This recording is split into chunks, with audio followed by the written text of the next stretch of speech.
Hello my to family, स्वागत है मेरे यूट्यूब चैनल में। और आज है वट सावित्री का दिन, तो रात में हम बना रहे हैं खीर, रोटी और सब्जी में था आलू परवल की सब्जी और बहुत टेस्टी लगता है खीर। और परवल आलू का सूखा सब्जी ही बना रहे हैं, रस वाला नहीं बना रहे हैं।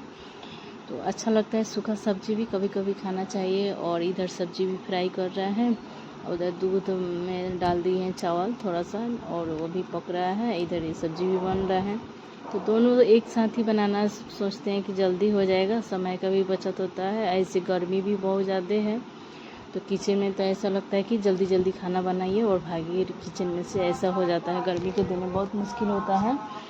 तो कोई बात नहीं, गर्मी के देखते हुए चलिए वीडियो बना रहे हैं, तो आप लोग देखते जाइए। और उधर दूध था, तो इधर गैस मैंने मीडियम 3 अच्छा चूल्हा है, तो बीच वाला में दूध चढ़ा दिए, खीर बन रहा है। उधर सब्जी ले गए हैं कि ताव नहीं दे रहा था ना, गैस का भी छोटा वाला बर्नर था, तो उधर ले गए हैं। और देखिए हम कैसे बनाते हैं। और खीर रोटी सब्जी यहीं से बना है।